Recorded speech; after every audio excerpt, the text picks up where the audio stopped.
Salam kızlar, bugünleri sizinle farklı bir şirniyat resepti paylaşırım. Story'de paylaşırken herkes bamya demişti. Bamya değil, bu şirniyatın adı churros'du. Ben de ilk defa hazırladım ve çok beğendim. Hazırlama qaydasını sizinle paylaşırım.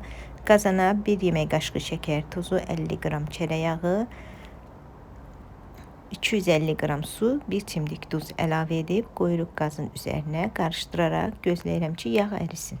Yağ tam əridikdən sonra armudu stəkanı ilə qızlar, bir armudu stəkanı dolu, bir də armudu stəkanın yarısı un əlavə edib qarışdırıram.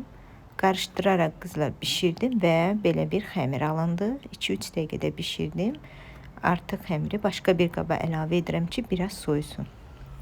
5-6 dəqiqə gözləyirəm ki, xəmir soyusun. Daha sonra üzərinə 1 ədəd yumurta əlavə edib taxta qaşıqla qarışdırıram. Mikserlə də qarışdırmaq olar. Mən ancaq taxta qaşıqla qarışdırdım. Belə bir kıvamda xəmir alındı. Bu başlıqla xəmiri hazırlayacağım. Yağlı kağızın üzərinə bu qaydada xəmiri hazırlayıb qoyuram və yağı qızdırmışam.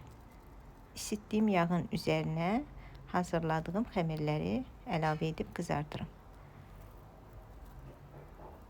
Bu qaydada hamısını qızılı rəngi olana qədər qızardacağım.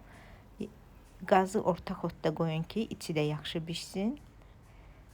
Bişdikdən sonra yağlı kağızın üzərinə qoyuram ki, yağını tam çəksin.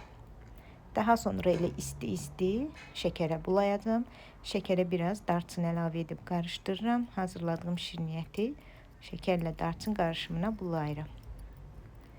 Həqiqətən də çox dadlı bir şirniyyat alındı. Çıtır-çıtır, çox da dadlı bir şirniyyatdır. Sizlər də bunu mütləq hazırlayın. Həm də ki, ərzaqlar evdə olan ərzaqlardan alınır. Servis edərkən mən yanında şokolad pastası da servis etdim. Uşaqlar bunu belə daha çox bəyəndi. Həqiqətən də möhtəşəm çıtır-çıtır bir şirniyyat alındı.